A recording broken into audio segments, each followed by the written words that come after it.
अफगानिस्तान के विदेश मंत्री के स्वागत में गए थे मौलाना, और वहां पर स्वागत में सुबह निकल जाते हैं अपना नमाज वगैरह पढ़कर, और उसके बाद में इधर इनके घर पर 3 लोगों की डेथ हो जाती है, यानी कि कत्ल हो जाता है। और उसके बाद में जब खुलासा होता है तो उनके ही अपने लोग होते हैं जिन पर इतना भरोसा था, जिनको आगे बढ़ाया जा रहा था मौलाना की तरफ से, उन्हीं कातिलों ने उनके परिवार वालों को, उनके बच्चे बीवी बच्चों को मौत के घाट उतार देते हैं। हथौड़ा और जो छुरी होता है यानी कि बकरा काटने वाला, उससे उन मासूम सी बच्चियों का गला घोट देते हैं। क्या है पूरा मामला जानेंगे इस वीडियो में। वीडियो पर पहली बार आए तो वीडियो को लाइक करके चैनल को सब्सक्राइब जरूर कर लें।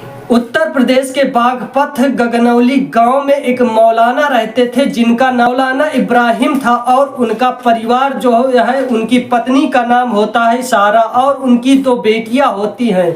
बेटियों का नाम होता है सोफिया और सुमैया, और सोफिया 5 साल की होती है, सुमैया जो होती है 2 साल की होती है। तो आपको बता दें कि 11 अक्टूबर का समय होता है, और जब बांग्लादेश के विदेश मंत्री वहां पर आते हैं, आपको बता दें कि देवांश में आते हैं, और उसके बाद में वहां से मौलाना को ये खबर दी जाती है कि आपको भी स्वागत में आना है और आकर उनका स्वागत करना है अच्छे से।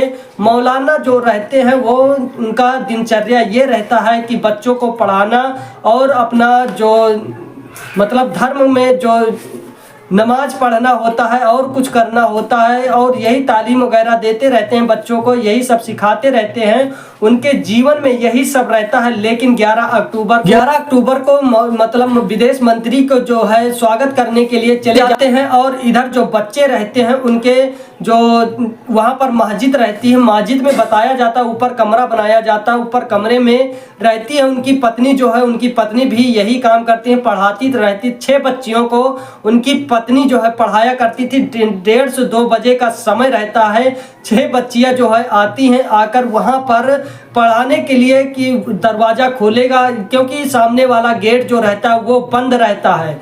तो वो बच्चियां क्या करती हैं, कुछ देर इंतजार करती हैं, दरवाजा खटखटाती हैं, आवाज देती हैं, लेकिन अंदर से कोई भी आवाज और कुछ भी नहीं आता, उनको समझ में नहीं आता। फिर वो क्या करती, पूरी बाउंड्री घूमकर पीछे से जाने की कोशिश करती हैं। वो 6 बच्चियां जाकर वहां पर जब छलांग मारती हैं, छलांग मारकर दरवाजे जहां पर वो लोग पढ़ाई करती हैं, जहां पर उन्हें तालीम दी जाती है, जहां पर उन्हें पढ़ाया जाता था उनके यानी कि उनकी पत्नी के द्वारा, वहां पर जाती हैं तो उनके इतनी दरवाजा खोलते ही पूरी तरह से 6 बच्चियां इतनी तेज से चीखती हैं, चिल्लाती हैं कि वहां के अगल बगल के लोग, जितने आड़ पड़ोस के लोग, गांव के लोग दौड़ पड़ते हैं कि क्या हुआ, अभी तो बच्चियां गई हैं और इतनी आवाज क्यों आ रही। वहां पर जब भागते हैं तो वहां जितने लोग जाते हैं सभी के पैरों तले देखकर जमीन खिसक जाती है।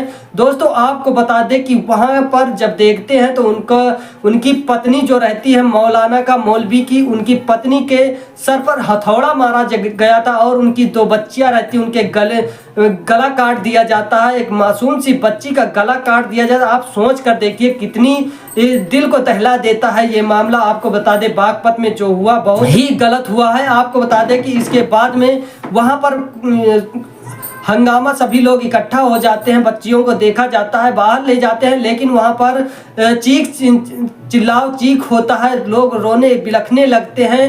ये दृश्य देखकर वहां का माहौल ही बदल जाता है, हंसी खुशी का परिवार रहता है, लेकिन वहां का जब दृश्य लोग देखते हैं तो बौखला जाते हैं। और उसके बाद पुलिस प्रशासन को फोन किया जाता है, पुलिस प्रशासन वहां पर आती है। पुलिस प्रशासन पर वहां की जनता जो है टूट पड़ती है। ऐसा लगता है कि वहां की जो जनता है यानी कि पुलिस ने ही इन तीनों का कत्ल किया है, इन सभी का मौत के जिम्मेदार यही पुलिस प्रशासन है। वहां पर इतना टूट पड़ते हैं, पुलिस प्रशासन को उस लाश के पास जाने नहीं दिया जाता। पुलिस प्रशासन जो है समझाती बुझाती है, लेकिन कुछ भी समझने को तैयार नहीं होती वहां की जनता की। ये कैसे मस्जिद में 3 की मौत हो जाती है और किसी को कानो कान खबर नहीं लगती। और उसके बाद में सभी लोग सोचने लगते हैं जो मौलाना जी वहाँ पर विदेश मंत्री का यानी कि स्वागत के लिए गए, ऐसा लगता है किसी दूसरे धर्म के लोगों ने इस पर मतलब हत्या कर दिया है, इनको मौत के घाट उतार दिया है।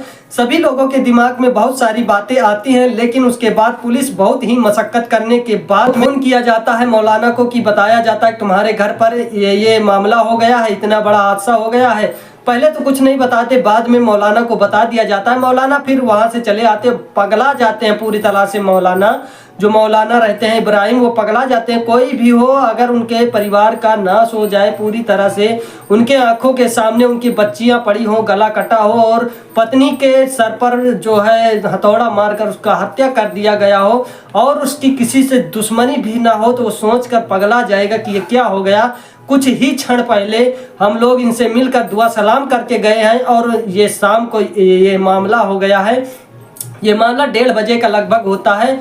पुलिस प्रशासन उनको समझाती बुझाती है और उसके बाद समझाने के बाद पुलिस प्रशासन जो है शव को अपने कब्जे में लेती, पोस्टमार्टम के लिए भेजा जाता है। उसके बाद में पता चलता है कि पत्नी को जो है हथौड़े से मारकर मौत के घाट उतार दिया गया, बच्चियों को उस छुरे से काट दिया गया है। और उसके बाद में पता चलता है मौलवी जो है मौलाना जो रहते हैं वो अपने मस्जिद में एक CCTV कैमरा लगा रखे थे। वो उस छोटी सी गलती की वजह से ये कातिलों का पता चल जाता है। कातिल कौन होते हैं आगे जानेंगे दोस्तों। आपको बता दें ये कातिल जो है, जो मौलवी बताते हैं, मौलवी पढ़ाने, आपको पहले ही बता दिया कि मौलवी जो मौलाना होते हैं ये अपने पढ़ाने का काम करते थे, पढ़ाने और दिनचर्या इनका यही था पढ़ाने लिखाने का और उनको आगे बढ़ाने का काम करते थे, शिक्षक थे। और आपको बता दें ये शिक्षा देते रहते थे, लेकिन आपको बता दें उनके जो जिनको पढ़ाते थे उनमें से 1-2 लड़के होते हैं, दोनों लड़के नाबालिग होते हैं। दोनों लड़कों में से दोनों की दोस्ती अच्छी थी और उसके बाद में इन दोनों को बताते हैं कि मीडिया की माने तो इन दोनों को मारा पीटा करते थे, क्योंकि ये दोनों काम करके नहीं आते थे। जो काम देते थे वो पूरा नहीं करते थे, जो काम याद करने के लिए देते थे, तालीम जो देते थे वो सब कुछ भी नहीं याद करते थे, इसी वजह से मारते थे। और वो 2 लड़कों को आगे बढ़ा, कोई भी गुरु हो अपने बच्चों को पढ़ाता इसलिए है कि हमारा नाम होगा कि हमारे पास बच्चे पढ़ते हैं, हम उनका मतलब आगे बढ़ाने का काम करते हैं। लेकिन सामने वाला तो ये नहीं सोच रहा होता। अगर इन दोनों के लड़कों की वजह सोचे तो बता दें कि ये दोनों लड़के ये सोचते थे कि मौलाना हमारा दुश्मन है और हम इसके दुश्मन है, इसीलिए हम दोनों को मारता रहता है। और उसके बाद ये दोनों क्या करते हैं, CCTV कैमरे में ये दिखाता है कि एक लड़का छोटा वाला जो है जाता है, वो CCTV कैमरा बंद करता है, जो एक और रहता है उसको भी उठा, जो पुलिस वाले जो है उनको जब CCTV कैमरा में देखते हैं तो छोटा वाला जाता है कैमरा बंद करता है। कैमरा बंद करते हुए उसका वीडियो आ जाता है तो उसमें पुलिस वाले उसके पास जाते हैं, उसको उठा ले जाते हैं और पूछताछ भी करते हैं। पूछताछ में ये बताता है, वो दूसरे बड़े वाले लड़के का नाम ले लेता है, बताता है, फिर दोनों को पकड़ा जाता है, दोनों से पूछताछ होती है।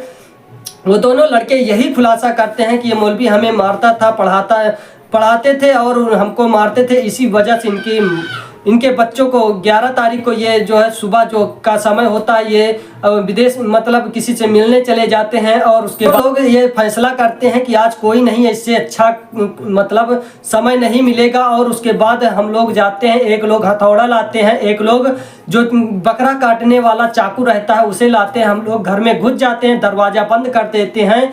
जो उनकी पत्नी रहती है उनकी पत्नी पर हम लोग जोरदार हथौड़ा मारते हैं, वो तड़फड़ा जाती है, वहीं पर उठ नहीं पाती। और जो बच्चियां रहती हैं अपनी बच्चियों को भी नहीं बचा पाते, उनका गला काट देते हैं और मारकर दरवाज़ा बंद करके हम लोग चले जाते हैं और नहा धोकर आराम से चले आते हैं। और उसके बाद ये देखते हैं कि अब पुलिस प्रशासन आएगी और उसके बाद कातिलों को ढूंढेगी, हमको तो ढूंढ नहीं पाएगी। और इसी वहाँ पर यही गलती कर देते हैं कि वो लोग CCTV कैमरा जब बंद करते हैं तो उनका वीडियो आ जाता है, इसी वजह से पुलिस प्रशासन उनको धर लेती है। तो आप लोग सोच समझ कर मतलब अपने बच्चों को ट्रीट करिए, अपने बच्चों को मारपीट करिए, क्योंकि कब क्या हो जाए, क्योंकि समय का परिवर्तन बहुत तेज़ी से हो रहा है। कब क्या हो जाता है, किसके दिमाग में क्या चल रहा है कोई गुरु हो अपने बच्चों को पढ़ाता है, लिखाता है कि आगे बढ़े और हमारा नाम हो, ऐसा कभी नहीं सोचा। कोई भी गुरु हो अपनी दुश्मनी बच्चों से नहीं निकालता है। तो आप लोग क्या कहना चाहते हैं इस मौलाना और मौलवी के बारे में? कमेंट में अपनी राय साझा जरूर कर सकते हैं। इसका परिवार यानी कि मौलवी साहब का परिवार तो पूरी तरह से नाश हो गया, पूरी तरह से मौलवी साहब